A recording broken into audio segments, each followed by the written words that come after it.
ሰላም ውድ የኤግዛም ቤዝ ቱቶሪያል ተማሪዎች እንዴት ናችሁ? ቸርነት ነኝ። ዛሬ ግሬድ 12 ማስ ዩኒት 5 ማቴማቲካል አፕሊኬሽንስ ኢን ቢዝነስ የሚለውን ፓርት 1 ይዤላችሁ መጥቻለሁ። ይሄ ዩኒት እንግዲህ እንደሚታወቀው ለናቹራል ሳይንስ ተማሪዎች በአዲሱ ስርዓተ ትምህርት የተካተተ ሲሆን ለሶሻል ሳይንስ ተማሪዎች ደግሞ ከበፊትም ጀምሮ የነበረ ዩኒት ነው ማለት ነው። ስለዚህ የዚህ ዩኒት ለርኒንግ አውትካምስ ምንድነው የሚለውን ነገር በመጀመሪያ እንይ እስኪ። ሁልጊዜም የሆነን ዩኒት ከማጥናታችሁ በፊት መጀመሪያ ላይ የዩኒቱ ለርኒንግ አውትካምስ ምንድነው የሚለው ነገር ልታውቁ ይገባል። ለምንድነው ይሄ ያስፈልገው? የዩኒቨርሲቲ ኢንትራንስ ኤግዛም ጥያቄ የሚያዘጋጁ መምህራኖች ከእያንዳንዱ ዩኒት ጥያቄ በሚያዘጋጁበት ጊዜ መጀመሪያ ላይ የሚያዩት ለርኒንግ አውትካምስ ነው። ከአንድ ተማሪ ዩኒቱን አጥንቶ ሲጨርስ ምንድነው የሚጠበቀው የሚለው ነገር ያያሉ። ከናንተ ከሚጠበቀው ውስጥ ነው ጥያቄ የሚዘጋጅላችሁ። እናንተም ደግሞ ከናንተ የሚጠበቀውን ነገር በደንብ ካደረጋችሁ ለናንተ ከሚጠበቀው ወይም ደግሞ ለናንተ ከሚጠበቀው ውስጥ የሚወጣውን ጥያቄ በቀላሉ መመለስ ትችላላችሁ ማለት ነው። ስለዚህ የዚህ ዩኒት ለርኒንግ አውትካምስ ምንድነው? by the end of this unit you will be able to የመጀመሪያው now common terms related to business ጋር ሪሌትድ የሆኑ ኮመን ተርሞችን ማወቅ ከናንተ ይጠበቃል። ናው ቤዚክ ኮንሴፕት ኢን ቢዝነስ ውስጥ ያሉ ቤዚክ ኮንሴፕቶች አሉ፣ እነሱን ማወቅ ከናንተ ይጠበቃል። ይሄን ታንታችሁ ሲጨርሱ በሶስተኛ ደረጃ ደግሞ አንደርስታንድ ታይም ቫልዩ ኦፍ መኒ ምን እንደሆነ መረዳት ከናንተ ይጠበቃል። በመጨረሻም አፕላይ ማቴማቲካል ፕሪንሲፕልስ ኤንድ ቲዮሪስ to practical situation ላይ ማቴማቲካል ፕሪንሲፕል እንዲሁም ደግሞ ቲዮሪዎችን አፕላይ ማድረግ መቻል አለባችሁ ማለት ነው። ይሄንን ዩኒት ሲጨርሱ እንግዲህ በመጨረሻ ከናንተ የሚጠበቀው እነዚህ ነገሮች ማወቅ ነው ማለት ነው። አሁን ደግሞ ይሄ ዩኒት ስንት ሴክሽን አሉት የሚለውን ነገር እናያለን። ይሄ ዩኒት 4 ሴክሽኖች አሉት። የመጀመሪያው ሴክሽን deals with the concept of ratio, rate, proportion, percentage። የመጀመሪያው ሴክሽን ሬሽዮ፣ ሬት፣ ፕሮፖርሽን፣ ፐርሰንቴጅ የሚሉት ኮንሴፕቶች ጋር የሚያወራ ስለነዚህ የሚያወራ ኮንሴፕት ነው ማለት ነው። ስለዚህ ሬሽዮ፣ ሬት፣ ፕሮፖርሽን፣ ፐርሰንቴጅ ምን እንደሆኑ ታውቃላችሁ በመጀመሪያው ሴክሽን። በሁለተኛው ሴክሽን ደግሞ deals with the time value of money, computation of simple and compound interest, annuity, amortization and depreciation of fixed assets። ታይም ቫልዩ ምን እንደሆነ፣ ሲምፕል ኢንተረስት ሬት እንዲሁም ኮምፓውንድ ኢንተረስት ሬት፣ አኑዊቲ፣ አሞርታይዜሽን፣ ዲፕሪሺዬሽን ኦፍ ፊክስድ አሴት ምን እንደሆኑ ታውቃላችሁ ማለት ነው በሁለተኛው ሴክሽን ላይ። በሶስተኛው ሴክሽን ዲልስ ዊዝ ዘ ኮንሴፕት ኦፍ ሴቪንግ፣ ኢንቨስቲንግ፣ ፋይናንሲንግ ቢዝነስ ስለነዚህ ኮንሴፕቶች ታውቃላችሁ ማለት ነው። በመጨረሻው ሴክሽን አድሬስስ ታክሴሽን ኤንድ ዘ ዲፈረንት ታይፕስ ኦፍ ታክስስ ኮመንሊ ኢምፕሊመንትድ ኢን ኢትዮጵያ። በመጨረሻው ሴክሽን ደግሞ ይሄን ነገር ትረዳላችሁ ማለት ነው። አሁን ላይ እያንዳንዱን ነገር ምን እንደሆነ ማወቅ አይጠበቅባችሁም። ቀጥታ ወደ መጀመሪያው ሴክሽን እንሂድና ሬሽዮ፣ ሬት፣ ፕሮፖርሽን፣ ፐርሰንቴጅ ምን እንደሆኑ ዲቴል እንይ ማለት ነው። 5.1 ላይ ስንጀምር ቤዚክ ማቴማቲካል ኮንሴፕትስ ኢን ቢዝነስ፣ በቢዝነስ ውስጥ ያሉ ቤዚክ የሆኑ ማቴማቲካል ኮንሴፕቶችን እናያለን ማለት ነው። the concept of ratio, rate, proportion and percentage are widely used whenever we deal with business in our daily life activity። እንግዲህ በዕለት ተዕለት እንቅስቃሴያችን ውስጥ ስለ ቢዝነስ ስናስብ ወይም ደግሞ ስለ ቢዝነስ ስናወራ ኮመን የሆኑ የምንጠቀማቸው ኮንሴፕቶች አሉ። እነዛ ኮንሴፕቶች ሬሽዮ፣ ሬት፣ ፕሮፖርሽን እና ፐርሰንቴጅ ናቸው። ሬሽዮ ከሚለው እንጀምራለን ማለት ነው። ሬሽዮ ምን እንደሆነ ኮንሴፕቱን አስረዳችኋለሁ። ሬሽዮ ቀጥታ ትርጉሙን ከፈለጋችሁ በአማርኛ ንጥጥር ማለት ነው። ሬሽዮ is a comparison of two numbers by division። የሁለት ቁጥሮች ኮምፓሪዥን ነው። በምንድን ነው እሱን ኮምፔር የምናደርግ? ባይ ዲቪዥን ነው። ለምሳሌ 4/2 ብናደርግ ይሄንን በምናካፍልበት ሰዓት ወይም በሎስ ተርም በምናስቀምጥበት ሰዓት ምን እንደሚሆነው 2 ነው የሚሆነው አይደለም? ያ ማለት 2/1 ማለት እኮ ነው። የላይኛው ኖሚኔተሩ ላይ ያለው ቁጥር የዲኖሚኔተሩን 2 ታይምስ ያክል ነው ማለት ነው። ወይም ደግሞ እንዲህ ማድረግ ትችላላችሁ። 1/4 ብንልስ ምን ማለታችን ነው? ይሄኛው በምናካፍልበት ሰዓት 0.25 ነው አይደለም? ኦቨር 1 ምን ማለታችን ነው? የላይኛው ኖሚኔተሩ ላይ ያለው የዲኖሚኔተሩን 1/4 ነው ማለት እንችላለን። ወይም ደግሞ ዲኖሚኔተሩ ላይ ያለው የኖሚኔተሩን 4 ታይምስ ነው ማለት እንችላለን ማለት ነው። it is the quotient obtained if the first number is divided by the second number። የመጀመሪያውን ቁጥር ለሁለተኛው ቁጥር በመናካፍልበት ሰዓት የምናገኘው ውጤት ነው ምን ሬሺዮ ማለት። ሶስተኛው ፖይንት ላይ ስንመጣ to find the ratio of two quantities የሁለት ኳንቲቲዎችን ሬሺዮ ለመፈለግ both quantities must be expressed in terms of the same unit of measures before their coefficient is determined ይለናል። ቀደም ብላ ሬሺዮ ሁለት ቁጥሮችን ኮምፓሪሽን ነው ለመፈለግ የሚጠቅመን ብለናል። ኮምፓሪሽኑ ግን በዲቪዥን ነው ብለናል አይደል? አሁንም እዚህ ጋር የሁለት ኳንቲቲዎችን ሬሺዮ ለመፈለግ ሁለቱም ኳንቲቲዎች ኤክስፕረስድ የሚደረጉት in terms of the same unit of measure ነው። ይሄ ማለት ምን ማለት ነው? ዲስታንስን ለመለካት ሁለቱ ኳንቲቲዎች የተገለጹት አንዱ በሜትር አንዱ ደግሞ በኪሎ ሜትር ከሆነ የሁለቱን ሬሺዮዎች ለመስራት ሁለቱም ኳንቲቲዎች በዘ ሴም ዩኒት ኦፍ ሜዥር መገለጽ አለበት። ወይ በሜትር መገለጽ አለበት ሁለቱም፣ ወይም ደግሞ ሁለቱም በኪሎ ሜትር መገለጽ አለበት ማለት ነው። ከዛ በኋላ ነው በዘ ሴም ዩኒት ከገለጽን በኋላ ነው ኮኤፊሺየንቱን ወይም ደግሞ ሪዛልቱን የምንፈልገው ማለት ነው። ይሄኛውን ኤግዛምፕል እንይ። what is the ratio of 2 miles to 1 ኪሎ ሜትር ይለናል። ዩኒቱ እንደምታዩት የተለያየ ነው። የዚህኛው ማይልስ ነው፣ የዚህኛው ደግሞ ኪሎ ሜትር ነው። ተመሳሳይ ዩኒት ማድረግ አለብን ማለት ነው ሬሺዮን ከመስራታችን በፊት፣ ወይም የመጀመሪያውን ቁጥር ለሁለተኛው ቁጥር አካፍለን ኮኤፊሺየንቱን ከማግኘታችን በፊት ዩኒቶቹ ምን መሆን አለበት? ተመሳሳይ መሆን አለበት ማለት ነው። ስለዚህ 1 ማይል ማለት ስንት ነው? 1.6 ኪሎ ሜትር ነው ማለት ነው። ሶ 1 ማይል 1.6 ኪሎ ሜትር ከሆነ 2 ማይልስ ምን ያክል ኪሎ ሜትር ነው የሚለውን መስራት ነው። ክሮስ ክሮስ አድርጋችሁ ለኤክስ ካልኩሌት ማድረግ ነው። ኤክስ ማለት 1.6 ኪሎ ሜትር ታይምስ 2 ማይልስ ዲቫይድድ ባይ 1 ማይል። ሶ እዚህ ጋር ማይል በማይል ይጣፋልናል። ኤክስ ኢኳል ቱ 3.2 ኪሎ ሜትር ይሆናል ማለት ነው። ሶ አሁን እቺኛው ምን ሆነች ማለት ነው? 3.2 ኪሎ ሜትር ሆነ። አሁን ሬሺዮን መስራት እንችላለን ማለት ነው። የዚህ ሬሺዮ ምንድን ነው የሚሆነው? 3.2 ኪሎ ሜትር ዲቫይድድ ባይ 1 ኪሎ ሜትር ይሆናል። ኪሎ ሜትር በኪሎ ሜትር ሲጣፋለን 3.2 ይሆናል ማለት ነው። ይሄ ኮኤፊሺየንቱ ነው። ሶ ይሄንን በሬሺዮ ፎርም ማስቀመጥ እንችላለን። ያ ማለት 3.2 ኦቨር 1 አይደል? ይሄ ማለት ነው 3.2 ሬሺዮ 1 ወይም ደግሞ 32 ሬሺዮ 10 ማድረግ እንችላለን። ከዛ አሁን ደግሞ ይሄንን ለውስጥ ፎርም መግለጽ እንችላለን። እዚህ ጋር ልብ ማለት አለባችሁ። እዩ 3.2 ኦቨር 1 አይደለም ታይምስ 10 ኦቨር 10 ያደረኩት በአንድ ቁጥር እንደማባዛት ነው። ያ ማለት 32 አስረኛ ማለት ነው።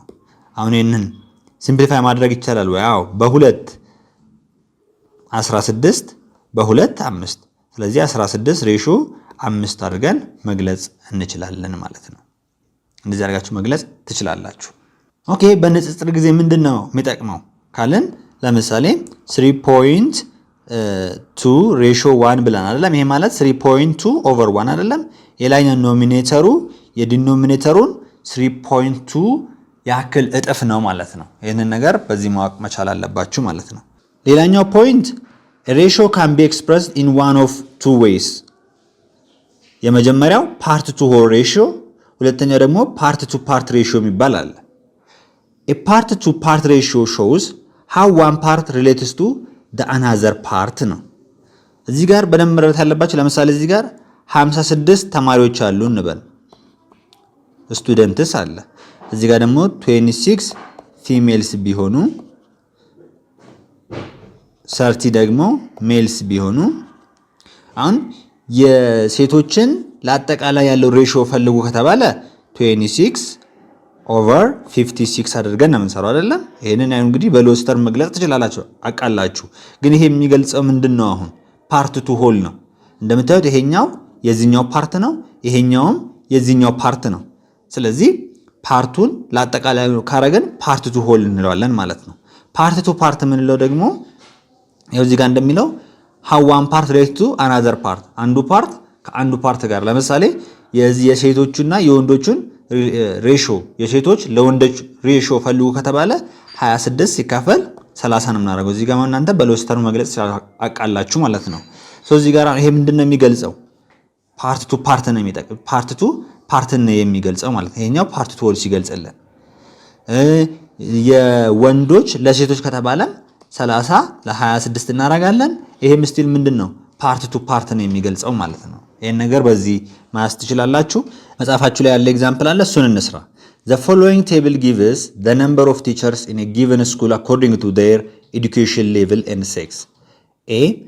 What is the ratio of female diploma holders to the number of teachers in the school ይለናል።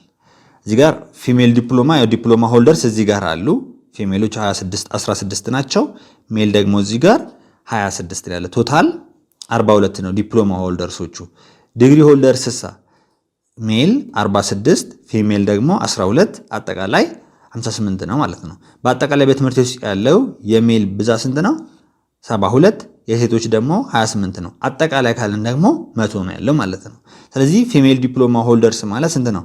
16 ኦኬ 16 ሲካፈል አጠቃላዩ ስንት ነው? 100። እንደምታዩት ይሄንን ሲምፕሊፋይ አድርጋችሁ እዚህ ጋር መግለጽ ትችላላችሁ። ግን ይሄ የሚገልጸው ምንድነው ማለት ነው? ፓርት ቱ ሆል ነው ማለት ነው። ፓርት ቱ ሆል ሬሺዮ ነው ማለት ነው። ሁለተኛ ላይ ስንመጣ ደግሞ what is the ratio of diploma holders to degree holders in the school ነው። ኦኬ ዲፕሎማ ሆልደርሶች ስንት ናቸው? 42 አጠቃላይ። ዲግሪ ሆልደርሶች ደግሞ ስንት ነው? 58። ይሄ ደግሞ የሚገልጸው ምንድነው? ፓርት ቱ ፓርት ሬሺዮ ነው ማለት ነው። ሶ ይሄንን ሲምፕሊፋይ አድርጋችሁ መግለጽ ትችላላችሁ ማለት ነው። ቀጣይ ላይ ስንመጣ ኢኩቫለንት ሬሺዮስ ነው።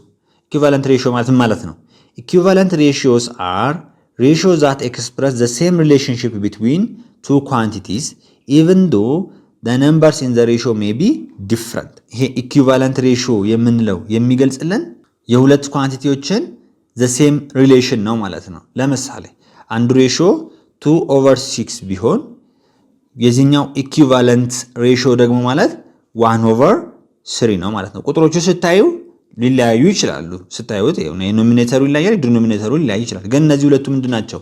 ኢኩቫለንት ሬሺዮ ናቸው ማለት ነው። አንድን ነገር መግለጽ ይችላሉ። እዚህ ጋር አንድን ነገር በተለያየ መንገድ መግለጽ እንችላለን፣ ግን ኢኩቫለንት ሬሺዮ ናቸው። ሌላም ለምሳሌ እዚህ ጋር 4/12 ባደርግ እንኳን ይሄኛው ከዚህኛው ጋር እንዲሁም ከዚህኛው ጋር ምንድነው? ዘሴም ነው ማለት ነው። ይሄን እንደዚህ አይነትን ምን እንላለን ማለት ነው? ኢኩቫለንት ሬሺዮ እንላለን። ለምሳሌ የ2/6 ኢኩቫለንት ሬሺዮ ዘርዝሩ ከተባለ የ2/6 ኢኩቫለንት ሬሺዮ 1/3 ሊሆን ይችላል፣ 4/12 ሊሆን ይችላል፣ 6/18 ሊሆን ይችላል፣ 8/24 ሊሆን ይችላል ማለት ነው። ሶ የአንድን ሬሺዮ ኢኩቫለንት ሬሺዮ ለመፈለግ የኖሚኔተሩና ዲኖሚኔተሩን እኩል በሆነ ቁጥር ማካፈል እንችላለን፣ ወይም ደግሞ ኖሚኔተሩን ዲኖሚኔተሩን እኩል በሆነ ቁጥር ማባዛት እንችላለን ማለት ነው። ለምሳሌ እዚህ ጋር ይሄ የመጣው እንዴት ነው? ኖሚኔተሩን ዲኖሚኔተሩን በሁለት አካፍለው ነው። 4/12 የመጣው ደግሞ ኖሚኔተሩን ዲኖሚኔተሩንም በሁለት አባስተን ነው። እዚህ ጋር ስንመጣ ኖሚኔተሩን ዲኖሚኔተሩን የዚህን በ3 አባስተን ነው። እዚህ ጋር ስንመጣ ደግሞ ይሄኛው የመጣው የዚህኛው የኖሚኔተሩና ዲኖሚኔተሩ 4 ተባዝቶ ነው ማለት ነው። ስለዚህ ኢኩቫለንት ሬሺዮስ are ratios that express the same relation between two quantities even though the numbers in the ratio may be different. እንደምታዩት numbers in ratio ምንድነው? different ናቸው፣ ግን ምንድነው የሚገልጹት? the same relation between two quantity ነው ማለት ነው። የሁለት ኳንቲቲን the same relation ነው የሚገልጹት ማለት ነው። ኦኬ ይሄንን እንደዚህ ካለን የትኛው ኳንቲቲ ካለን የዚህኛው የ2/6 አንዱ ሬሺዮ 2/6 ከሆነ የሚገለጸው እነዚህ ሁለት ኳንቲቲ ናቸው አለም ኮምፔር እያደረግን ያለ ነው። ሶ የነዚህን ኳንቲቲ the same relationship የሚገልጹ ናቸው እነዚህ ማለት ነው። ኦኬ ቀጣይ ላይ ስንመጣ continued ratios ነው። continued ratio ምን ማለት ነው? A continued ratio is comparison of 3 or more quantity in a definite order ይለናል። በተወሰነ ቅደም ተከተል የሶስት ወይም ከዚያ በላይ መጠኖችን ማነጻጸር ማለት ነው። እንደምታዩት in a definite order ይለናል። እንደምታዩት definite order ማለት በተወሰነ ቅደም ተከተል ማለት ነው። በተወሰነ ቅደም ተከተል መሰረት ሶስት ወይም ከዛ በላይ የሆኑ ኳንቲቲዎችን ኮምፔር ለማድረግ የምንጠቀመው ምንድነው? continued ratio በመጠቀም ነው ማለት ነው። ለምሳሌ እዚህ ጋር እንደምታዩት ይሄኛው ቦክስ አለ እዚህ ጋር የምታዩት ሶ የዚህን ሌንግዙ አለ እዚህ ጋር ይሄ ሌንግዙ ወይም ዊድዙ እንበለው ይሄኛው ዊድዙን እንበል፣ ይሄኛው ሌንግዙ አለ፣ ይሄኛው ደግሞ እዚህ ጋር ሃይቱ አለ። ሶ የነዚህን ሬሺዮ በሬሺዮ መግለጽ እንችላለን። ምን ዊድዝ ኦኬ ሬሺዮ ሌንግዝ ሬሺዮ ሃይት ማድረግ ይችላል ማለት ነው። እንደምታዩት በዚህ መንገድ መግለጽ ይችላል ሬሺዮ። ሶ ምን እያደረግን ነው? እነዚህ ሶስት ነገሮችን እያነጻጸረን ነው ማለት ነው። በዲፊኒት ኦርደራቸውም ይሄን ነው የሚመስለው። የዚህኛው የዊድዙ ከዚህኛው ጋር የዚህኛው ደግሞ ከዚህኛው ከሃይቱ ጋር ማለት ነው። እዚህኛው ኤግዛምፕል ላይ በምንመጣበት ጊዜ allocate ብር 1500 in the continued ratio 2 ratio 3 ratio 7 ይለናል። እንግዲህ ምንድነው የተፈለገው ነገር ይሄን 1500ን በዚህ ሬሽዮ መሰረት አሎኬት ማድረግ ነው። ለኤ ምን ያክል ይደርሳል፣ ለቢ ምን ያክል ይደርሳል፣ ለሲ ምን ያክል ይደርሳል የሚለውን ነገር ማለት ነው። መጀመሪያ ላይ ግን እቺን እንተዋት እስኪ እቺን እንተዋትና ለኤ 2 የደረሰው ለቢ 3 የደረሰው ለሲ 7 ሲደርሰው አጠቃላይ ስንት ነበር ማለት ነው? 12 ነበር ማለት ነው። ለኤ 2 የሚደርሰው ለቢ ደግሞ 3 የሚደርሰው ለሲ 7 የሚደርሰው ማለት ነው 12 ሲሆን ነው። አሁን ዋናው ነገር ምንድነው 1500 ሲሆንስ ለኤ ለቢ ለሲ የሚደርሰው ምንድነው? አሁን ቁጥሩ ከፍ ብሎ አይደለም ሶ ሬሽዮ ምን መሆን አለበት? የዚህኛው እኩል በሆነ መጨመር መቻል አለብን። ያ ማለት ለዚህኛው ኢኩቫለንት ሬሽዮ እንፈልግ። ለዚህኛው ኢኩቫለንት ሬሽዮ ስንፈልግ ደግሞ 2m ሬሽዮ 3m ሬሽዮ 7m ማድረግ እችላለሁ ማለት ነው። አሁን ይሄ ሲደመር ስንት መስጠት አለበት? 1500 መስጠት መቻል አለበት። ሶ አሁን a = 2m እንደሆነ አውቀናል። b = 3m እንደሆነ አውቀናል። c = 7m እንደሆነ አውቀናል። አሁን m ምን ፈለገ ነው ከኛ የሚጠበቀው? 2m + 7m + 7m ቶታሊ አሁን ይሄኛው ሲደመር ነው አይደል? ለኤ ለቢ ለሲ የደረሳቸው 1500 ጋር እኩል የሚሆን አይደለም? ሶ 1500 ጋር እኩል እናደርጋለን ማለት ነው። ከዛስ 12m እኩል ይሆናል 1500 ይሆናል። m = 125 ይሆናል ማለት ስለዚህ 2 times 125 3 times 125 7 times 125 ይሄ እንድትረዱት ነው። በቀላል መንገድ ግን ምን ማድረግ ትችላላችሁ? እንደዚህ አይነት ነገር ከሆነ የመጀመሪያ ስቴፕ ምን እንደምታደርጉት ስቴፕ 1 sum of ratio ትፈልጋላችሁ። ሬሽዮውን ድምር ትፈልጋላችሁ። ያ ማለት 2 + 3 + 7 12 ታደርጋላችሁ። ስቴፕ 2 ላይ ደግሞ ቶታል አሎኬት የሚደረገውን ይሄኛውን ለዚህኛው ታካፍላላችሁ። ያ ማለት ቶታል ሲካፈል ለሰሙ 1500 ሲካፈል 12 ስንት ነው የሚሆነው? ይሄኛው 125። ሰርድ ስቴፕ ላይ ደግሞ ስትመጡ ስቴፕ 3 ላይ ስትመጡ ፈርስት አሎኬሽን ትላላችሁ። እቺኛታ ፈርስት አሎኬሽን ነው የምትወክልላችሁ። ይሄ ሰከንድ አሎኬሽን፣ ይሄ ሰርድ አሎኬሽን ነው። ፈርስት አሎኬሽን ማለት ምን እንደሚሆነው = 2 ታይምስ ይሄኛው 125። ሰከንድ አሎኬሽን 3 ታይምስ 125። ሰርድ አሎኬሽን ስንት ነው የሚሆነው? 7 ታይምስ 125። በዚህ መንገድ መስራት ትችላላችሁ ማለት ነው። ኦኬ ሌላ ኤግዛምፕል እዚህ ጋር አለ። እቺን እንስራት። the ratio of the angle of quadrilateral are in the ratio ተቀምጦልናል እዚህ ጋር። what is the measure of the angle of quadrilateral ነው የሚለን። ኳድሪላተራል አራት ጎን ያለው ነው አይደል? አራት ጎን ካለው ደግሞ የኢንቴሪየር አንግል ድምሩ ስንት መሆን አለበት? 360 መሆን አለበት ማለት ነው። ስለዚህ ቶታል አንግል ድምሩ ስንት ነው? 360 ነው። አሁን እንግዲህ እዚህ ጋር ምንድነው የምናደርገው? እንደነገርኳችሁ ቅድም ይሄን 360 በዚህ ሬሽዮ መሰረት ነው አይደል አሎኬት ማድረግ ያለብን። ስለዚህ የዚህን ሬሽዮ ምንፈልገው ማለት ነው ኢኩቫለንት ሬሽዮን እንፈልግ። 7m እሺ 9m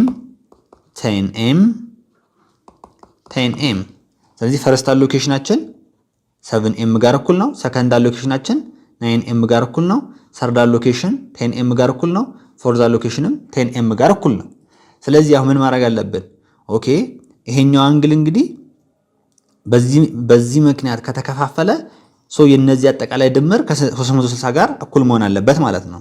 ያ ማለት 7m + 9m + 10m + 10m ስንት ይሆናል? ይሄኛው ከ360 ጋር እኩል መሆን አለበት ማለት ነው የዚህ ድምር። ይሄን ሲደምሩ ስንት ነው የምታገኙት? እዚህ ጋር 36m ነው የሚሆነው። 36m = 360 ዲግሪ m ስንት ይሆናል ማለት ነው? 10 ዲግሪ ይሆናል ማለት ነው።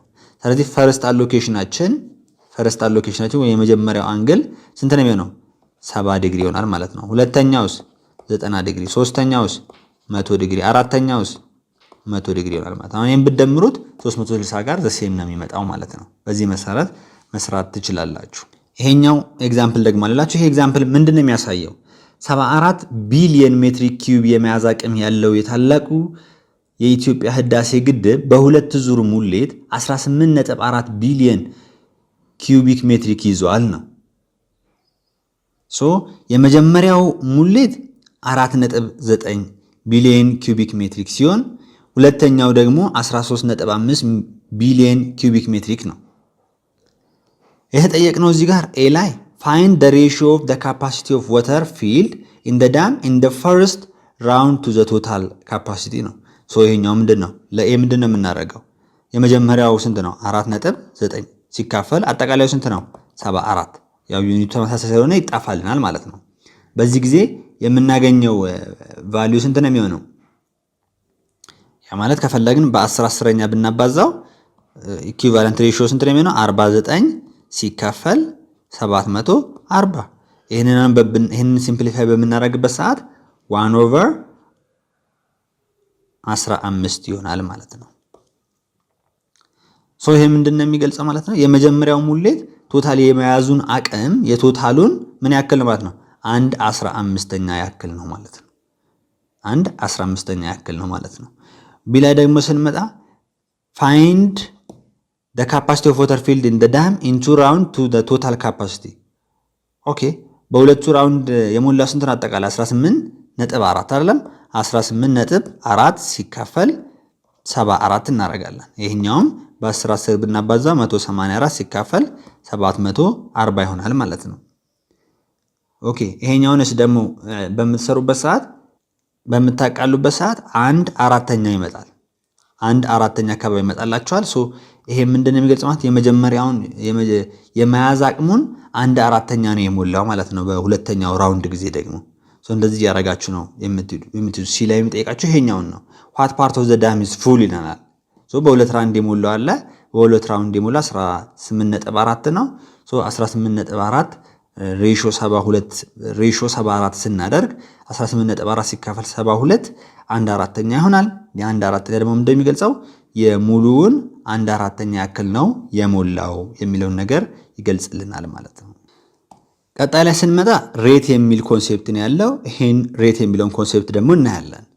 ሬት ኢዝ ኮምፓሪዝን ኦፍ ቱ ኳንቲቲስ። እንደምታዩት ሁለት ኳንቲቲዎችን ኮምፔር ለማድረግ ነው የምንጠቀምበት።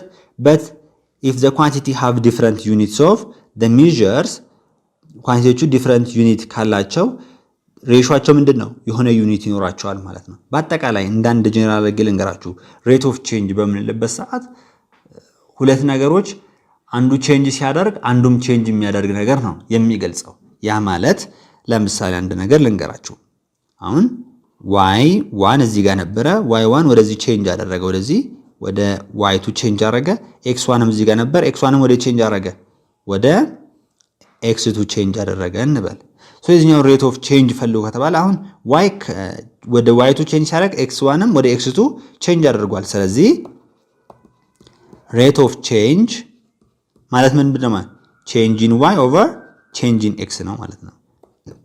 ቼንጅ ኢን y ማለት y2 ማይነስ y1 ኦቨር ቼንጅ ኢን x ማለት ደግሞ x2 ማይነስ x1 ነው። በቃ ሬት ኦፍ ቼንጅ የሚገልጸው ይሄንን ነው። ሁለት ነገሮች አንዱ ቼንጅ ሲያደርግ አንዱም አብሮ ቼንጅ የሚያደርግን ነገር ነው የሚገልጸው። ለምሳሌ እዚህ ጋር እንይ። ፎር ኤግዛምፕል ኢፍ አን አውቶሞቢል ትራቨልስ 60 ኪሎ ሜትር ኢን 1 ሃወር። አሁን መጀመሪያ ላይ ምንም አልሄደም። እዚህ ኢኒሻሊ 0 ላይ ነበር እንበል። እዚህ ጋር 0 ሰከንድ እያለ ማለት ነው፣ ወይም ደግሞ 0 ሃወር እያለ እዚህ ጋር እንደዚህ ነበረ። ልክ አንድ ሰዓት ሲሆነው 1 ሃወር ሲሞላው ምን ያክል ነው የሄደው? 60 ኪሎ ሜትር ሄዷል ማለት ነው። እዚህ ጋር ምንም ዲስታንስ አልነበረም፣ ምንም ታይም አልነበረም። እዚህ ጋር ጀመረ። ልክ አንድ ሰዓት ሲሆነው ምን ያክል ከቨር አድርጓል? 60 ኪሎ ሜትር ያክል ከቨር አድርጓል ማለት ነው። አሁን እዚህ ጋር ቼንጅ እያደረገ ያለው ምንድነው? ዲስታንሱ with respect to time ቼንጅ እያደረገ ነው። ያን ደግሞ ምንድነው የሚገልጽልን? ሬት ኦፍ ስፒድ ነው። ሬት ቼንጅ ኦፍ ስፒድ ነው። ሬት ኦፍ ቼንጅ ኦፍ ስፒድ ነው የሚገልጽልን። ምንድነው የሚሆነው? ቼንጅ ኢን ዲስታንስ ዲቫይድድ ባይ ቼንጅ ኢን ታይም ነው የሚሆነው ማለት ነው። ያ ማለት 60 ኪሎ ሜትር ሲቀነስ 0 ስለሆነ ምንም የለም 1 ሃወር። ስለዚህ 60 ኪሎ ሜትር ፐር ሃወር ነው ማለት ነው። ፐር ሃወር ምን ያክል ዲስታንስ ከቨር አድርጓል ማለት ነው? 60 ኪሎ ሜትር ከቨር አድርጓል ማለት ይሄንን ነው የምታዩት። እስኪ ኤግዛምፕል እንይ። እዚህ ጋር አዳነ ስኮር 12 ጎልስ ኢን ኢትዮጵያን ፕሪሚየር ሊግ ጌምስ ኤክስፕረስ ኢን ሎስት ተርም። በሎስት ተርም ነው የምንገልጸው። the average rate of the number of goal አዳነ ስኮር ፐር ጌምስ ነው። ኦኬ አሁን የተጠየቅነው ምንድን ነው? አቨሬጅ ሬት ነው። ፐር ጌም ምን ያክል እንዳስገባ ማለት ነው። ያ ደግሞ ምንድነው ብለናል? ቼንጂን ጎል ኦቨር ቼንጂን ጌም ነው የሚሆነው አይደለም? ሶ ምንም ያልተጫወተም ከዛስ ወደ ስንት ተጫወተ? 12 ተጫወተ። መጀመሪያ ላይ ምንም ዜሮ ነበር ማለት ነው። ስለዚህ 12 ጎል ይሆንልናል። 12 ጎልስ ኦቨር ስንት ጌም ነው? 4 ጌም። ሶ ምን ይሆናል ማለት ነው? ይሄንን በዚህ በምታካፍሉበት ሰዓት 3 ጎል ፐር ጌም ይሆናል ማለት ነው። በቃ ይሄ ነው። መጀመሪያ ላይ ምንም አልተጫወተም፣ ምንም ጨዋታ አልነበረም፣ ምንም ጎልም አልነበረም ማለት ልክ ቼንጅ ሲፈጠር ስንት ጌሞች? በ4 ጌሞች 4 ጌም ስንት ጎል አስገባ? 12። ስለዚህ ምን ቢያስ አቨሬጅ ሬት ምንድነው? ሬት ቼንጅ ኦፍ ጎል ዲቫይድድ ባይ አይደለም፣ ይቅርታ አቨሬጅ ሬቱ ምንድነው ማለት ነው የሚገልጸው የዚህኛው ቼንጅ ኦፍ ጎል ዲቫይድድ ባይ ቼንጅ ኦፍ ጌም ነው አይደለም? ሶ 12 ሲቀነስ 0 ሲካፈል 4 ሲቀነስ 0 ይሆናል ማለት ነው። ይሄ ይሆንላችኋል። በዚህ መንገድ ትይዛላችሁ ማለት ነው። እዚህ ጋር ደግሞ እንምጣ። እዚህ ጋር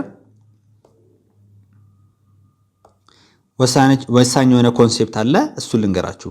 in dealing with business production population size and so on, it is common to describe the amount in which certain quantity has increased or decreased based on some starting point or fixed level.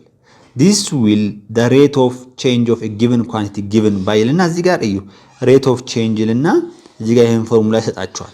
ከቀደም ካየነው ፎርሙላ ግን የሆነ የተለየ ነገር አለው። የሚገልጸውም የተለየ ነገር ነው። የተለየ ነገር ነው የሚገልጸው። ምንድነው የሚገልጸው? ይሄኛው ዩኒት የሌለው ሬት ኦፍ ቼንጅ ነው የሚገልጸው። ምክንያቱም አንድ ሬት ኦፍ ቼንጅ ምን ያክል ኢንክሪዝ አድርጓል የሚለው ነው፣ ወይም ምን ያክል ዲክሪዝ አድርጓል የሚለውን ስለሚገልጽ ማለት ነው። ሶ ይሄኛው ነገር በቀላሉ ምንድነው የሚገልጸው ማለት ነው? ፐርሰንቴጅ ኦፍ ሬት ኦፍ ቼንጅ ነው ማለት ነው። ሬት ኦፍ ቼንጅ ነው የሚገልጸው። እንደምታዩት አማውንት ኦፍ ቼንጅ ዲቫይድድ ባይ ኦሪጂናል አማውንት ነው። እዚህ ጋር ይሄ ኦሪጂናል አማውንት በራሱ ምንድነው? ሬት ኦፍ ቼንጅ ነው። ይሄ አማውንት ኦፍ ቼንጅ ራሱ ቼንጅ ያደረገው ሬት ኦፍ ቼንጁ ነው እና ያለን ዲቴል ሶ ምንድነው ማለት ነው? እዚህ ጋር ይሄኛው የሚወክለው ፐርሰንቴጅ ሬት ኦፍ ቼንጅ ነው ማለት ነው። እዚህ ጋር አማውንት ኦፍ ቼንጁ ፖዚቲቭ ከሆነ ያ ማለት ፋይናል አማውንት ማይነስ ኦሪጂናል አማውንቱ ፖዚቲቭ ከሆነ ሬት ኦፍ ቼንጃችን ምን አድርጓል ማለት ነው? ኢንክሪዝ አድርጓል እንላለን። አማውንቱ ኔጌቲቭ ከሆነ ደግሞ ሬት ኦፍ ቼንጃችን ምን እንላለን? ዲክሪዝ አድርጓል እንላለን። ግን ይሄ ፎርሙላ እንደሚገልጸው አሁንም እንደምታዩት ፐርሰንቴጅ ሬት ኦፍ ቼንጅ ነው። ፐርሰንቴጅ ሬት ኦፍ ቼንጅ ደግሞ ዩኒትለስ ነው ማለት ነው። ይሄኛውም ኦሪጂናል አማውንቱ ምንድነው? ሬት ኦፍ ቼንጅ ነው የሚገልጸው። ይሄኛውም አማውንት ኦፍ ቼንጁም ሬት ኦፍ ቼንጅ ነው የሚገልጸው። በኤግዛምፕል እናየዋለን እንጂ ከቀደሙ ፎርሙላ ጋር የተለየ ስለሆነ አይደለም ማለት ነው። ይሄኛው ፐርሰንቴጅ ሬት ኦፍ ቼንጅ ነው። ሁልጊዜ ፐርሰንቴጅ ሬት ኦፍ ቼንጅ በምትሰሩበት ሰዓት ፋይናል አማውንት ማይነስ ኦሪጂናል አማውንት ኦቨር ኦሪጂናል አማውንት ታይምስ 100% ነው የምታደርጉት አይደል? እዚህ ጋር 100% መሆኗ ብቻ ነው የቀረችው፣ በፐርሰንት አልተገለጸም እንጂ ይሄኛው ምንድነው ፐርሰንቴጅ ሬት ኦፍ ቼንጅ ነው የሚገልጸው ማለት ታይምስ 100 ብታደርጉት በፐርሰንት ገለጻችሁት ማለት ነው። ይሄን ነገር እንድትይዙ ፈልጋለሁ። እዚህ ጋር ፐርሰንት ስለሌለ ይሄ ፐርሰንቴጅ ሬት ኦፍ ቼንጅን አይገልጽም ማለት አይደለም። ይሄ ነገር በደንብ ማለት ይችላል። በፐርሰንት ለማስቀመጥ ነው እንጂ ይሄ ዋን ማለት ነው በሌላ አነጋገር።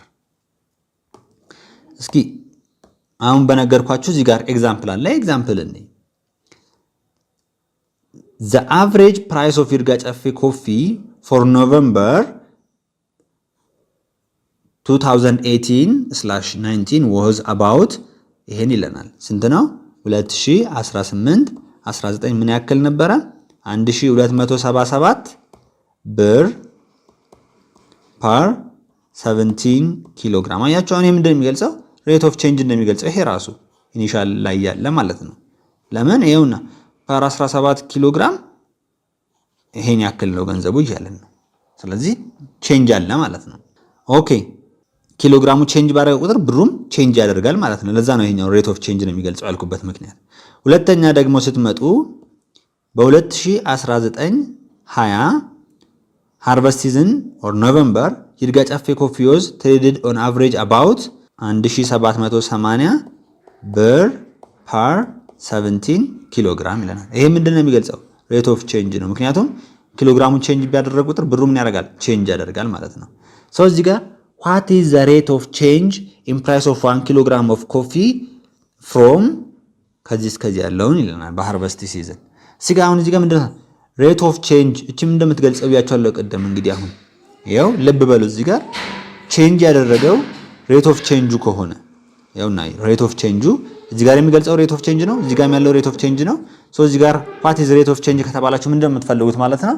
በቀላሉ percentage of rate of change ነው ማለት ነው። ያ ማለት መጀመሪያ ላይ እንስራው rate of change ምን እንደምናደርገው ማለት ነው final amount minus original amount divided by original amount ነው ማለት ነው። ከዛ በኋላ ይሄን ቫልዩ በምትሰሩበት ሰዓት የምታገኙት መጠን ስንት ነው?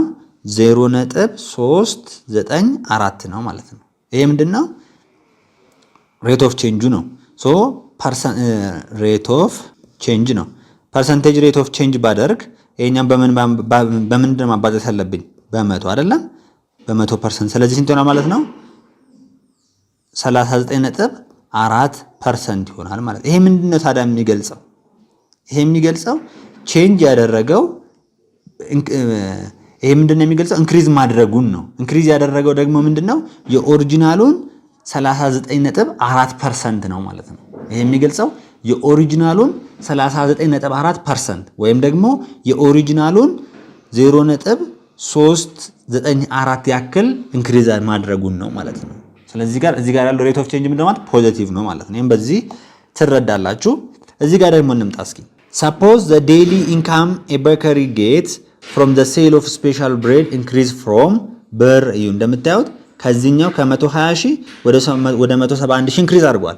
at the same time ይለንና the number of special bread sold increased from ከዚህ ወደዚህ። አሁን ምንድነው ሁለት ነገሮች ናቸው ቼንጅ እያደረጉ ያሉት ብር። አንደኛው እዚህ ጋር የነበረው 120 ሺህ ከዛ ወደ ምን ቼንጅ አደረገ? ወደ 171 ሺህ ቼንጅ አደረገ። ልክ እንደዛ ደግሞ የሚሸጠው ስፔሻል ብሬድ ዳቦ ኳንቲቲውም ደግሞ ከ1000 ወደ ምን ቼንጅ አደረገ? ወደ 2000 ቼንጅ አደረገ ነው። ጥያቄው ምንድነው? what is the average change in income per additional special bread that was sold ነው የሚለው። አንድ ዳቦ በሚሸጥበት ሰዓት ምን ያክል ነው ብሩ ኢንክሪዝ እያደረገ ያለው ነው። ስለዚህ ጋማ ምንድነው? average rate of change in price divided by change in ዳቦ ኳንቲቲ ማለት ነው። change in quantity of bread ማለት ትችላላችሁ። change in price over change in quantity of bread ማለት ትችላላችሁ። አሁን እዚህ ጋር እንደቀደሙ ፐርሰንቴጅ አይደለም። ምክንያቱም እዚህ ጋር ስታዩት ይሄ ራሱ ምንድነው? ይሄ ገና ነው። ይሄ ነገር ወደዚህ ቼንጅ ሲያደርግ ነው ይሄም ወደዚህ ቼንጅ የሚያደርገው እንጂ ይሄኛው ሬት ኦፍ ቼንጅን አይገልጽም ማለት። ስለዚህ ፐርሰንቴጅ ሬት ኦፍ ቼንጅን አይደለም የምንፈልገው፣ አቨሬጅ ሬት ኦፍ ቼንጅ ነው የምንፈልገው። እሱ ደግሞ ማለት ቼንጅ ኢን ፕራይስ ዲቫይድድ ባይ ቼንጅ ኢን ብሬድ ነው የምናደርገው። ሶ 171,000 ሲቀነስ 120,000 ሲካፈል 2,000 ሲቀነስ 1,000 ይሆናል ማለት ነው። ስለዚህ አሁን ስንት ነው የሚሆንላችሁ? ይሄ 51 ይሆንላችኋል ማለት ነው። ስለዚህ አንድ ዳቦ በተሸጠ ቁጥር ስንት ብር ነው የሚጨምረው ማለት ነው? 51 ብር ነው ማለት ነው። ይሄ 51 ምንድነው? ብር ፐር ብሬድ የሚለው ነው የሚገልጸው ማለት ነው። አሁን ደግሞ የምናየው ፕሮፖርሽን የሚለው ነው። ፕሮፖርሽን ማለት ምጥጥን ማለት ነው። ፕሮፖርሽን ማለት ምጥጥን ማለት ነው። እስኪ መጀመሪያ ግን እነዚህ ሁለት ነገሮችን ነው። ፕሮፖርሽን ስንል ዳይሬክት ፕሮፖርሽን አለ፣ ሁለተኛው ደግሞ ኢንዳይሬክት ፕሮፖርሽን የሚል ነገር አለ። ኦኬ የመጀመሪያውን ዳይሬክት ፕሮፖርሽን ምን እንደሆነ ላሳያችሁ።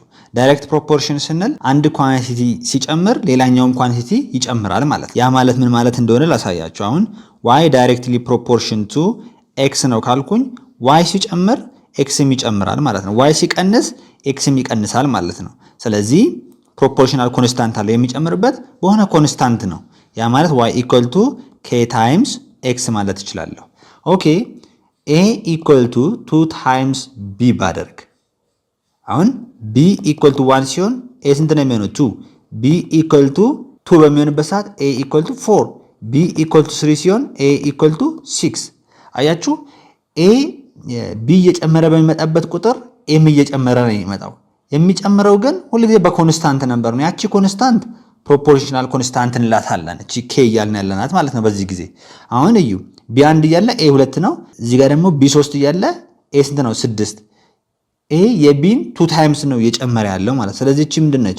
ፕሮፖርሽናል ኮንስታንት ወይም ደግሞ አመጣጣኝ ነች እንላለን ማለት ነው። ኤ እና ቢ እኩል ለመሆን አመጣጣኝ 2 ነች ማለት ነው። ኦኬ ይሄንን ነገር በደንብ ዘለ ኤ እና ቢ እኩል ለመሆን ለምሳሌ እዚህ ጋር አሁን ይሄ 2 እኩል ይሆናል 4። አሁን ይሄ ነገር ትሩ ነው እንዴ? አይደለም። እኩል ለመሆን ምን አለበት? እቺኛው በሁለት መባዛት አለባት። ሶ እቺኛው ፕሮፖርሽናል ኮንስታንት እንላታለን ማለት ነው። ሶ እዚህ ጋር አሁን y equal to k times x አለን አይደለም? እዚህ ጋር እንምጣ። አንደኛ y1 equal to k times x1 ልበል። ሁለተኛው ደግሞ y2 equal to k times x2 ልበል። ከዛ ምንድነው የምናደርገው? እቺ ፕሮፖርሽናል ኮንስታንት ሁሉ ጊዜ ዘሴም ነች ማለት ነው። እዚህ ጋር ማን ሁለት ቁጥሮችን መውሰድ ትችላላችሁ። ይሄኛውንና ይሄኛውን ብትወስዱ b equal to 2 ሲሆን a equal to 4 ነው። b equal to 3 ሲሆን a equal to 6 ነው። ሶ እዚህ ጋር k ምንድነች? ሁሉ ጊዜ ኮንስታንት ነች፣ 2 ነች ማለት ነው። a ማለት የቢን 2 ታይምስ ነው። y ማለት የk እና የx ብዜት ነው ማለት ነው። ኦኬ ስለዚህ አሁን እዚህ ጋር k ማለት ምን ማለት ነች? ሁለቱም ጊዜ ሁለቱም ቦታ ላይ k equal to y1 over x1 ማለት ነው። በዚህኛውም ጊዜ k ማለት y2 over x2 ነው። k ምንድናችሁ ብያችኋለሁ? ኮንስታንት ነች። ሶ ኮንስታንት ከሆነች እኩል ነች ማለት ነው። ይሄና ይሄ እኩል ነው። therefore ምን ይሆናል ማለት ነው? y1 over x1 equal to y2 over x2 ነው ማለት ነው። ይሄኛው አንድ ሬሽዮ ነው የሚገልጸው፣ ይሄም አንድ ሬሽዮ ነው የሚገልጸው ማለት ነው። አሁን ሁለቱ ሬሽዮ በምን አስቀመጥ ነው? በኢኩዌሽን አስቀመጥ ነው ማለት ነው። ስለዚህ ፕሮፖርሽን ማለት ምን ማለት ነው? አሁን ወደ ዲፊኒሽኑ እንምጣ። a proportion is an equation that state two ratio are equal ሁለት ሬሽዮችን ኢኳል የሚሆኑበት ኢኩዌሽን ነው ማለት ነው። ሁለት ሬሽዮች እኩል የሚሆኑበት ኢኩዌሽን ነው እዚህ ጋር እንደምታዩት ማለት ነው። ይሄ ግን በምን ጊዜ ነው? በዳይሬክት ፕሮፖርሽን ጊዜ ነው። በኢንዳይሬክት ጊዜስ ምንድነው የሚሆነው? ላሳያችሁ። አሁን ደግሞ y indirectly proportion to x ካልኩኝ 1 over x ነው ማለት ነው። አሁን y ሲጨምር x ይቀንሳል፣ x ሲጨምር ደግሞ y ይጨምራል ማለት ነው። ሶ እዚህ ጋር አሁንም ፕሮፖርሽናል ኮንስታንት አለ የሚጨምርበት የሚቀንስበት ማለት ነው። y equal to k over x። ሶ አሁንም እዚህ ጋር y1 equal to k over x1 ላድርግ፣ y2 equal to k over x2 ላድርግ። ሶ እዚህ ጋር የመጀመሪያው ላይ k ማለት ምን ማለት ነው? y1 x1። ሁለተኛው ላይ k ማለት y2 x2 ነው። ሶ አሁን እነዚህ ሁለቱ እኩል ናቸው። y1 x1 equal to y2 x2። ሶ እዚህ ጋር አሁን x1 over x2 y2 over y1 ብናደርግ አሁን ምንድነው? ሁለት ሬሾች እኩል የሚመጡበትን ኢኩዌሽን የፈጠር ነው ማለት ነው። ለዚህ ነው a proportion is an ኢኩዌሽን ነው። ምን አይነት ኢኩዌሽን? ሁለት ሬሾችን ኢኳል የሚያደርግልን ኢኩዌሽን ነው ማለት ነው። ሶ ይሄን እንደዚህ ካለን እስኪ እዚህ ጋር እንይ። on a residence house construction plan አቶ አድማሱ 1 centimeter on the paper represents 25 meter on the ground። አሁን ወረቀት ላይ ሪፕሬዘንት ያደረጓት 1 ሴንቲሜትር መሬት ላይ ምን ያክል ነው ሪፕሬዘንት የምታደርገው? 25 ሜትር፣ ያ ማለት 2500 ሴንቲሜትር ነው ማለት ነው። ኦኬ find the distance on the ground for the distance represented by 3.2 cm on the paper። አሁን ፔፐሩ ላይ 3.2 ሴንቲሜትር ሲሆን ደግሞ ምን ያክል ነው መሬት ላይ ሪፕሬዘንት የሚያደርጉት ነው። እንደዚህ ማድረግ እንችላለን። ወይም ደግሞ ምን ማድረግ እንችላለን?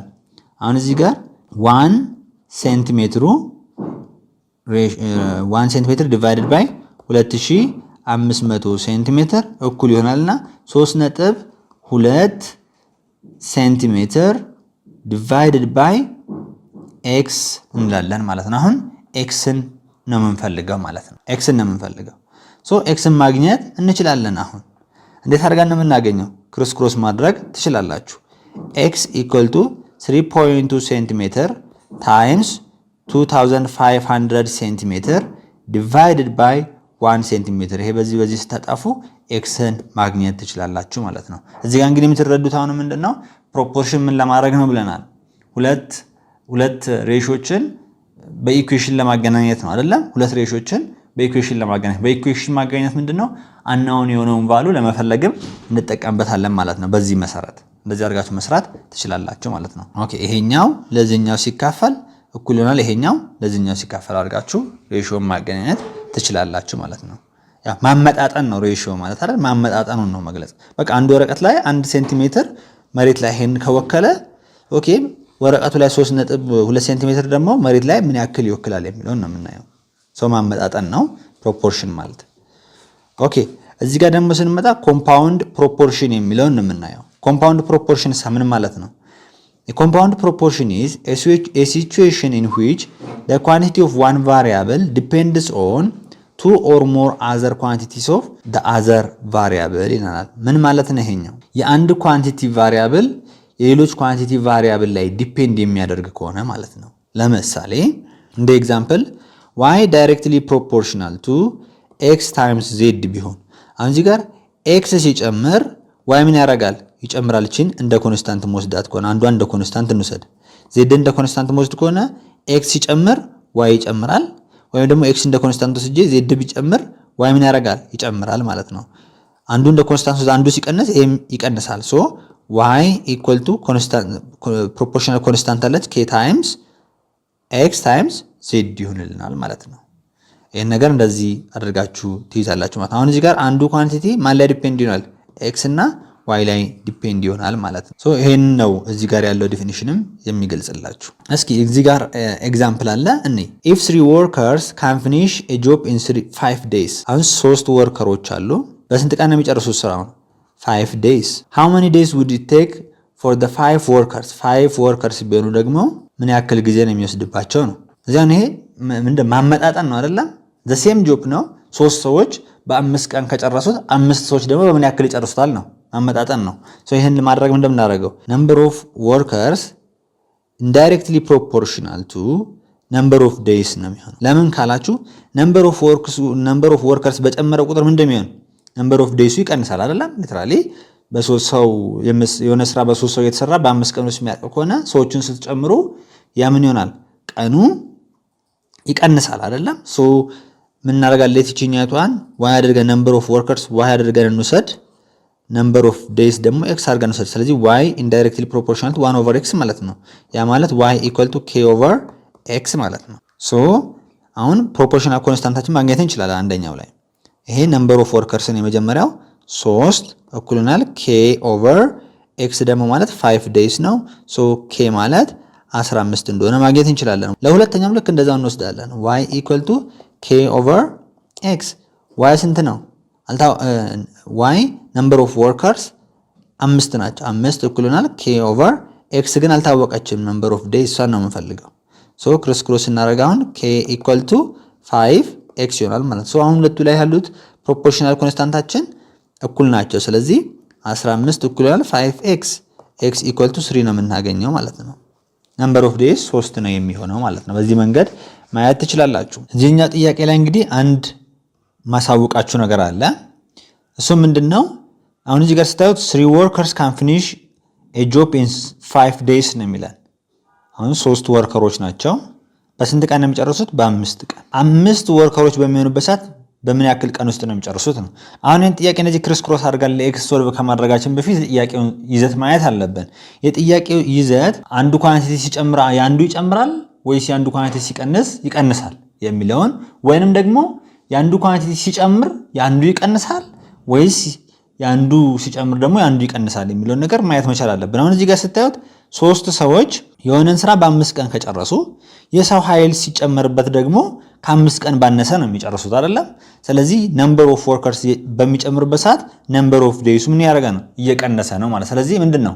inversely proportional ነው ማለት ነው። በዚህ ጊዜ ምንድነው የምናደርገው? ሬሽዮን በምናወጣበት ሰዓት ይሄኛው ሲካፈል ለዚህኛው ነው የምናደርገው። 3 workers over x equal to 5 workers over 5 days እናደርጋለን ማለት ነው። ሶ x ስንት ይሆናል ማለት ነው? 3 days እናገኛለን ማለት ለኤክስ ሶልቭ በምናደርግበት ጊዜ እንደዚህ አድርጋችሁ ነው የምትሰሩት። ዳይሬክትሊ ፕሮፖርሽናል ከሆኑ ግን ምን እንደምታደርጉት ቀጥታ ክሮስ ክሮስ የሚለውን ተጠቅማችሁ መስራት ትችላላችሁ። ይሄ ግን ዳይሬክትሊ ፕሮፖርሽናል ስለሆነ ክሮስ ክሮስ የሚለው ነገር አይሆንም ማለት ነው። በዚህ ጊዜ እዚህ ፑኛው ፖይንት ላይ ስንመጣ under the condition that the temperature remains constant ቴምፕሬቸሩ ምንድነው? remains constant ቴምፕሬቸሩ ኮንስታንት ነው። the volume of gas is የተሰጥቶናል volume of gas inversely proportional to its pressure ነው የሚለን። እዚህ ጋር አሁን volume of gas inversely proportional to ፕሬሸር ያ ማለት እንደዚህ ነው የምናስቀምጠው ማለት ነው። ሶ የመጀመሪያው ምን አለኝ? ይሄ ማለት V equal to K over P ነው። ኦኬ አሁን V1 ማለት 4 ሜትር ኪዩብ ነው። P1 ግን አልተሰጠኝም። እዚህ ጋር ስንመጣ if the volume of the gas is V2 ማለት ነው። V2 ደግሞ 3 ሜትር ኪዩብ ነው። at pressure P2 ማለት 1 ኪሎ ፓስካል ነው። then what is the pressure of the gas if the volume is at the same temperature? at the same temperature ላይ ፕሬሸሩ የመጀመሪያው ፕሬሸር ስንት ነው የሚሆነው ነው አይደለም ይሄኛው። ስለዚህ ይሄንን ማግኘት እንችላለን በቀላሉ። ኦኬ ከዚህኛው በመነሳት መስራት እንችላለን። V1 equal to K over P1 K ኮንስታንት ነች ብያችኋለሁ።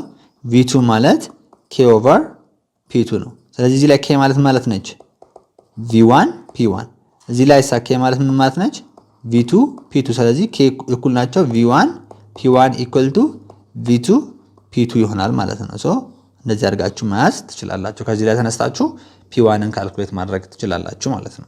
ሌላኛው ስንመጣ ፐርሰንቴጅ የሚለውን ነገር ነው የምናየው። ፐርሰንቴጅ ላይ በምንመጣበት ጊዜ ፐርሰንቴጅ ማለት ምን ማለት ነው? 100ኛ ማለት ነው አይደለም የሚገልጸው 1/100 የሚለውን ነው የሚገልጸው። ሶ ይሄ 100ኛ ማለት 1/100 ማለት ከሆነ ፐርሰንቴጅ 100ኛ አንድን እኩል 100 ቦታ መከፋፈል ማለት ነው። አንድን እኩል 100 ቦታ ስንከፋፍላት ለምሳሌ 7/100 ካልኩኝ ወይም ደግሞ 7% ማለት 7/100 ማለት ነው። ስለዚህ 7ን እኩል 100 ቦታ መክፈል ማለት ነው። በቃ ፐርሰንቴጅ የሚያስረዳው ይሄኛውን ነው በቀላሉ። percentage is the number of fraction whose denominator is 100 which is ratio of number to 100 ያው እዚህ ጋር አሁን 7% ካልኩኝ 7 ሲካፈል 100 ማለት ነው። the third percent is denoted by percent which means per 100 ማለት ነው። ለምሳሌ 7% ማለት ወደ ቁጥር መግለጽ ከፈለኩ 7 times 1/100 ማለት ነው። ያ ማለት 7/100 ይሆናል ማለት ነው። ይሄንን ነገር እንደዚህ ማየት ትችላላችሁ። ፐርሰንት በፍራክሽን ወይም በዴሲማል ኤክስፕረስ ሊደረግ ይችላል ማለት ነው። ኦኬ እዚህ ጋር እንምጣ እስኪ። find the amount of turnover tax on እዚህ ጋር ተሰጥቷቸዋል per sale when the turnover tax is 2%. አሁን turnover taxaችን ስንት ነው? 2% ነው። ሶ የተጠየቁት አማውንቱን ነው። የ400 ሺህ ብር ዕቃ በሚሸጥበት ሰዓት ታክስ ሬቱ turnover tax ነው 2% ከሆነ ማለት ከ100 2% ነው ማለት ነው የሚቆረጠው። ከ400 ሺህ ደግሞ ምን ያክል ነው አማውንቱ ምን ያክል የሚሆነው ጥያቄው። ሶ 400 ሺህ ሲባዛ 2% ማለት 2/100 ይሆናል ማለት ነው። ሶ ይሄኛው ምንድነው አማውንት ኦፍ ተርኖቨር ታክስ ነው ማለት ነው። ከ100 ብር ላይ 2% ከሆነ ከ100 ብር ላይ 2% ከሆነ ከ400 ሺህ ብር ላይ ደግሞ ምን ያክል ነው የሚለውን ነገር ነው ካልኩሌት የምናደርገው ማለት ነው። ስንቀጥል እዚህ ጋር ደግሞ ስንመጣ ኢትዮ ቴሌኮም offers a discount of 25 ብር off by using ቴሌብር purchase of its product ነው። ኢትዮ ቴሌኮም እንግዲህ ከነሱ ፕሮዳክት በቴሌብር ምክንያት በምትገዙበት ጊዜ 25% ዲስካውንት አለው ነው። what is regular price of products that a customer purchased for ያው እንደምታዩት እንግዲህ በ81 ብር ግን ሬጉላር ፕራይስ የተጠየቅነው ሳይቀንስ በፊት ዲስካውንት ሳይደረግ በፊት ያለው ሬጉላር ፕራይስ ነው የተጠየቁት ማለት ነው። ስለዚህ ይሄ 81 ብር ማለት የተገዛው ዕቃ 75% ማለት ነው።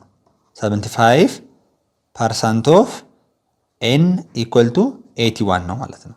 ለምን 25% ዲስካውንት ተደርጓል የከፈለው 75% ነው ማለት ነው ዕቃውን ለመግዛት። ሶ የዕቃው 75% ደግሞ 81 ብር ነው የሚሆነው። ስለዚህ ይሄ ማለት ምን ማለት ነው 75/100 times n equal to 81 ሶ ለn ካልኩሌት ማድረግ ነው ከናንተ የሚጠበቀው ማለት ነው። ካልኩሌት ስታደርጉ 108 ነው የምታገኙት። አሁን ደግሞ የምናየው ማርክአፕ የሚለውን ኮንሴፕት ነው። ማርክአፕ ምንድነው? ማርክአፕ is the amount added to cost of a product or service to determine its selling price ነው። እንግዲህ የአንድን ዕቃ ሴሊንግ ፕራይስ ለማግኘት ኮስት ፕራይሱ ላይ የምንጨምረው ፕራይስ ነው ማርክአፕ የምንለው። እዚህ ጋር አንድ ለምሳሌ ምንድነው በ1000 ብር የሆነ ዕቃ ገዛችሁ እንበል። በ1000 ብር ከገዛችሁ በኋላ በስንት ብሸጠው ነው የሚያዋጣኝ ትላላችሁ። የናንተ የቤት ክራይ አለ፣ የታክሱ አለ፣ የምኑ አለ፣ እሱን ጨማምራችሁ በስንት ብሸጠው ነው የሚያዋጣኝ ብላችሁ ማለት ነው። እዚህ ላይ የምትጨምሩት ገንዘብ ነው ማርካፕ የምንለው። ለምሳሌ በ1000 ብር የሆነ ዕቃ ገዛችሁ የሸጣችሁት በ2000 ብር ቢሆን እናንተ የጨመራችሁት 1000 ብር ነው አይደል? 1000 ብሩ ምንድነው ማለት ማርካፕ እንለዋለን ማለት ነው። ከፕሮፊት ጋር ተመሳሳይ አይደለም። ልብ ማለት ያለባችሁ ነገር ከፕሮፊት ጋር የተለያየ ነው። ሴሊንግ ፕራይስ ማይነስ ኮስት ፕራይስ በምንበት ሰዓት አብዛኛው ጊዜ ምንድነው እንትን ነው የገዛንበት አለ፣ ከዛ የሸጥንበት አለ። ትርፋችን ደግሞ ከሸጥንበት ላይ የገዛንበት ስንቀንስ ነው። እንደዛ አይደለም። እሱ የሚገልጸው ማርካፕ ነው። ከሸጥንበት ላይ ኮስት ፕራይስ ወይ የገዛንበትን ስንቀንስ ማርካፕ ነው የምናገኘው። ፕሮፊት የምንለው ሴሊንግ ፕራይስ ማይነስ እናደርግና ኮስት ፕራይስ አለ ፕላስ ሬንት አለ ፕላስ ታክስ አለ። ከዛ ደግሞ ምናልባት የሰራተኛ የምታወጡት አለ። እነዚህ ሁሉ ሲቀነሱ ነው ምን የምታገኙት? ፕሮፊት የምታገኙት። የተረዳችሁ ነው። ማርካፕ ግን ምንድነው? የገዛችሁበት ዕቃ ላይ ምን ያክል ብትጨምሩ ነው ሴሊንግ ፕራይሱን የምታገኙት? ወይም ደግሞ ሴሊንግ ፕራይሱን ለማግኘት ኮስት ፕራይሱ ላይ የምትጨምሩት ፕራይስ ነው ማርካፕ ማለት ባጭሩ ማለት ነው። ከፕሮፊት ጋር ይለያያል። ይህን ነገር በደንብ መያዝ መቻል አለባችሁ ማለት ነው። ማርካፕ ስንል እዚህ ላይ ምንድነው ፕሮፊታችን ኔት ፕሮፊታችን 500 ብትሆን ብለን የቤት ክራይ 200 ቢሆን ከዛ የተለያዩ ወጪዎች ደግሞ 300 ቢሆኑ ኦኬ። ስለዚህ ስንት ነው የምጨምርበት ማለት ነው? የገዛውበት ላይ 1000 ነው የምጨምረው ትሉና 2000 ታረጋላችሁ ማለት ነው። 1000 ግን ኔት ትርፍ አይደለም። ኔት ትርፍ 500 ነው። ሌሎችን ለተለያዩ ወጪ ነው የምታወጡት። አሁንም ልድገምላችሁ። ማርካፕ ማለት ባጭሩ ሴሊንግ ፕራይሱን ለማግኘት ኮስት ፕራይሱ ላይ የምትጨምሩት ገንዘብ ማለት ነው። ኦኬ እዚህ ጋር ደግሞ እንምጣ እስኪ። ፎር ኤግዛምፕል እና እዚህ ጋር አለ። መጀመሪያ ግን አንድ ነገር ልንገራችሁ። እዚህ ላይ ማርካፕ ፐርሰንት የሚባል ነገር አለ። ይሄ ማርካፕ ፐርሰንት ማርካፕ ዲቫይድድ ባይ ኮስት ፕራይስ ታይምስ 100% ብናደርግ፣ ሁለተኛው ደግሞ ምንድነው ማርካፕ ፐርሰንት ማርካፕ አለ ዲቫይድድ ባይ ሴሊንግ ፕራይስ አለ ታይምስ 100 አለ። ምንድን ነው የሚገልጹት እነዚህ ሁለቱ ነገሮች? በደንብ መረዳት መቻል አለባችሁ።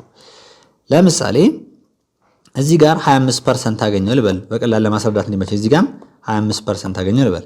ይሄኛው ማርካፕ ፐርሰንት የሚገልጽልን ማርካፑን ለኮስት ፕራይስ አባስተን ማርካፑን ለኮስት ፕራይስ አካፍለን በ100% ስናባዛ የምናገኘው እዚህ ጋር ያለው ሪዛልት ምንድነው የሚገልጸው ከተባለ ሴሊንግ ፕራይሱን ለማግኘት ያ ማለት ሴሊንግ ፕራይሱን ለማግኘት ኮስት ፕራይስ ሲደመር 25% ኦፍ ኮስት ፕራይስ ነው ማለት ነው። ልብ በሉ እዚህ ጋር ማርካፑን ለኮስት ፕራይሱ ካፍላችሁ በ100 የምታገኙት ሪዛልት ምንድነው የሚገልጽላችሁ? ሴሊንግ ፕራይሱን ለማግኘት ኮስት ፕራይሱ ላይ የምንደምረው የኮስት ፕራይሱን 25% ነው ማለት ነው። እዚህ ጋር ደግሞ በምንመጣበት ሰዓት ሴሊንግ ፕራይሱን የምናገኘው ኮስት ፕራይስ ሲደመር 25% ኦፍ ሴሊንግ ፕራይስ ነው ማለት ነው። በቃ የምትሸጡበትን 25% ኮስት ፕራይሱ ላይ ስትደምሩ ነው ሴሊንግ ፕራይሱን የምታገኙት ማለት ነው። ይሄኛው ትንሽ ኦድ ነገር ነው ስታዩት፣ ግን እስኪ በኤግዛምፕል እንይ። እዚህ ጋር if a retailer purchases a product for 50 ብር and sells for 75 ብር the markup እዚህ ጋር የተገለጸው ማርካፕ ፐርሰንቱ ነው። እንደምታዩት እዚህ ጋር ማርካፕ ማለት ይኸውና ሴሊንግ ፕራይስ ማይነስ ኮስት ነው እንደምታዩት። ኦቨር ብሎ ግን ለምኑ አካፍሏል? ለኮስቱ አካፍሏል። ስለዚህ ማርካፕ ፐርሰንቱን ያገኘው ማለት ነው። ማርካፕ ፐርሰንቱ ስንት ነው? 50% ነው። ይሄ ምንድነው የሚገልጸው ታዲያ? ይሄ ነገር የሚገልጽልን ምንድነው? ኮስት ፕራይሱ ላይ ይሄ የሚገልጽልን ሴሊንግ ፕራይሱ ኮስት ፕራይሱ ላይ የተደመረው የኮስት ፕራይሱ 50% ነው ማለት ነው። እስኪ እንየው። ሴሊንግ ፕራይስ እኩል ይሆናል ኮስት ፕራይሱ 50 ነው። ይሄኛው የሚገልጸው ምንድነው ብለናል? ሴሊንግ ፕራይሱን ለማግኘት የኮስት ፕራይሱ ሲደመር የኮስት ፕራይሱ 50% አይደለም? የዚህ 50% ማለት ስንት ነው? 25 ስትደምሩት 75 ታገኛላችሁ ማለት ነው። ስለዚህ in this example the markup 50% which means the retailer has added 50% to the cost price as their profit. እንደ ትርፍ ለማግኘት ሴሊንግ ፕራይሱን ለማግኘት ኮስቱ ላይ 50% ነው። ኮስቱ ላይ የኮስቱን 50% ነው ጨምሮ የሸጠው የሚለውን ነው የሚገልጸው። እዚህ ጋር አሁን the price of cement is እና ፐር ኩንታል ፕራይሱ ነው። if we sell it for ብር ፐር ኩንታል ይሄ ነው። ማርካፕ ፐር ኩንታል ማግኘት ይችላልችሁ። ይሄኛው ሲቀነስ ይሄኛው ነው። ምንም ቀላል ይሄኛው ትንሽዬ የምትረዳን እቺኛቷ ነች አሪፍ ብዬ ማስበው። a boutique bought a t-shirt for ብር ይሄም እንደሚያሳየው ኮስት ነው። ኮስት ፕራይስ ነው and wanted a markup of 30% on retail። እንግዲህ የችርቻሮውን 30% ኮስት ፕራይሱ ላይ ሲደምር ነው ሴሊንግ ፕራይሱን ያገኘው ነው። ስለዚህ ሴሊንግ ፕራይስ ምን እንደማለት ነው? ኮስት ፕራይስ ፕላስ 30% ኦፍ ሴሊንግ ፕራይስ የሚለውን ነው የሚያሳየው ማለት ነው፣ ቅድም እንደነገርኳችሁ። ስለዚህ አሁን ሴሊንግ ፕራይሱን ነው የምንፈልገው አይደለኛ? ኦኬ እንደዛ ከሆነ ሴሊንግ ፕራይስ ኢኳል ቱ ኮስት ፕራይስ እንት ነው 546 ሲደመር ይሄም እንደሚገልጽልን 0.7 ነው ሴሊንግ ፕራይስ ማለት ነው። 0.3 ታይምስ ሴሊንግ ፕራይስ ነው የሚገልጸው። ስለዚህ ሴሊንግ ፕራይስ ነው የምንፈልገው። ይህንን ወዴት ማምጣት ነው? ወደዚህ ማምጣት ነው ማለት ነው። ስለዚህ ሴሊንግ ፕራይስ ማይነስ 0.3 ሴሊንግ ፕራይስ ኢኳል ቱ 546 ከዛ በኋላ ምን ይሆናል? ይሄኛው 0.7 ሴሊንግ ፕራይስ አይደል?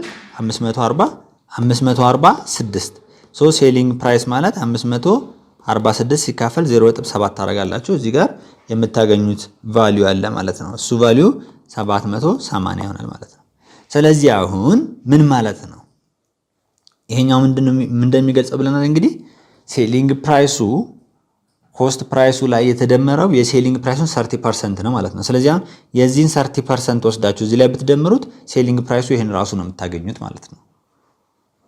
በዚህ መንገድ መስራት ትችላላችሁ ማለት ነው። ወይም ደግሞ ይሄኛውም ከዚህ ጋር ተመሳሳይ ነው ፎርሙላ። በእርግጥ እቺኛቷ የምትገልጸውን ነግራችኋለሁ አይደል? ማርካፕ ፐርሰንት ነው።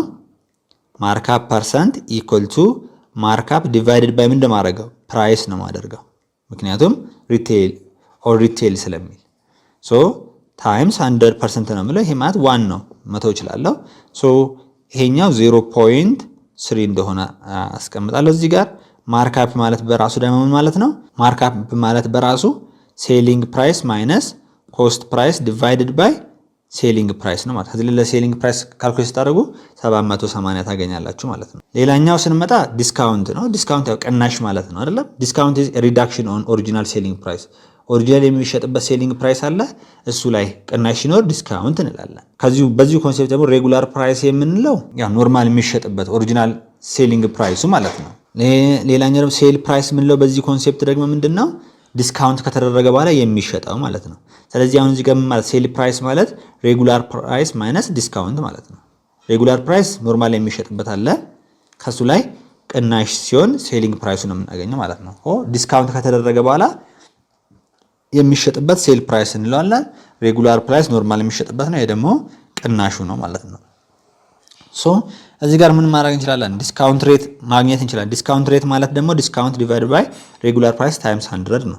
ለምሳሌ መጀመሪያ ላይ 1000 ብር የሚሸጥ ከሆነ 10% ዲስካውንት አለ ከተባለ 10% ዲስካውንት አለ ከተባለ ሬጉላር ፕራይሱ ይሄኛው ነው፣ ዲስካውንት ሬቱ ይሄኛው ነው። ዲስካውንት የተደረገውን እናውቃለን ማለት ነው። ስለዚህ ሴል ፕራይሱ ሬጉላር ፕራይሱ ይሄ የሚታወቀው ነው፣ ሲቀነስ ዲስካውንት ነው የምናደርገው። ዲስካውንቱን ግን ከዚህ ላይ ነው የምናገኘው ማለት ነው። ዲስካውንት ሬት 10% ነው። ያ ማለት 10 ዲቫይድድ ባይ 100 ኢኳል ቱ ዲስካውንት ዲቫይድድ ባይ ሬጉላር ፕራይስ ማለት ደግሞ 1000 ነው ሲባዛ 100% ነው። ይሄ ምንም አይጠቅመንም አንድ ማለት ነው በሌላ አነጋገር። እዚህ ላይ ዲስካውንት ማግኘት ትችላላችሁ ማለት ነው። እዚህ ጋር ኤግዛምፕል አለ። ኢን ኢትዮጵያ ኒው ይር ሆሊዴይ ኢትዮ ቴሌኮም ኦፈርስ 20% ዲስካውንት ኦን ኢንተርናሽናል ቮይስ ኮል ዘ ሬጉላር ኦር ኦሪጂናል ፕራይስ ይሄኛው ነው ፐር ሚኒት። ካልኩሌት ደ ኮል ፕራይስ ነው። ኦሪጂናል ፕራይሱ ፐር ሚኒት ይሄ ከሆነ 20% ዲስካውንት ሲኖር ያለውን ኮል ፕራይስ ነው የተጠየቅነው። ኮል ፕራይስ ማለት ኦሪጂናል ፕራይሱ 6 ነው ፐር ሚኒት ማይነስ እናደርግና የዚህኛው ስንት ፐርሰንት ነው? 6% ነው የተቀነሰው ማለት 6 ሲባዛ 20 ዲቫይድ ባይ 100 ያደርጋለሁ። 20 ዲቫይድ ባይ ፐርሰንት ስለሆነ ወይም ደግሞ ምን እንዲማድረግ እችላለሁ?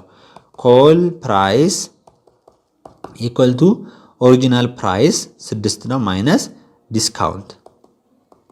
ዲስካውንቱ እንዴት አድርገን ማወቅ እንችላለን? ይኸውና ዲስካውንት ሬት ማለት ዲስካውንት ዲቫይድድ ባይ ኦሪጂናል ፕራይስ አይደል 6 ብር ማለት ነው። ስለዚህ እቺኛቷ ዲስካውንት ሬት ነች። ስንት ነች ማለት ነው? እሷ 20% ያ ማለት 20 ዲቫይድድ ባይ 100 ማለት ነው ኢኳል ቱ ዲስካውንት ኦቨር ዲ 6።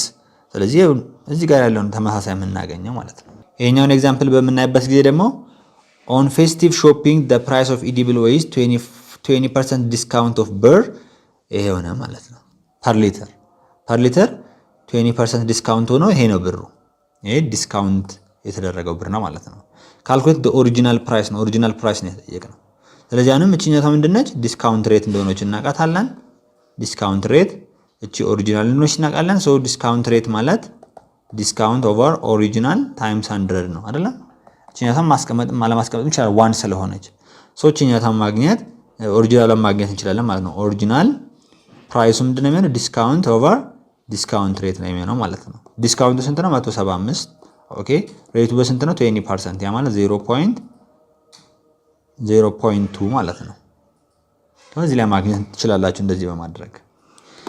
ለዛሬ የነበረን ክላስ ይህንን ይመስላል። እናንተ ደግሞ ከዚህ በመነሳት ኤክሰርሳይሶችን መስራት ትችላላችሁ ማለት ነው። አንዳንድ ኤክሰርሳይሶች የከበዳችሁ ካሉ ፐብሊክ ላይ የሰራነው ቪዲዮ አለ፣ እዛ ላይ ክሮስ ቼክ ማድረግ የምትችሉ ይሆናል። በፓርት 2 እስክንገናኝ ሰላም ሁኑ።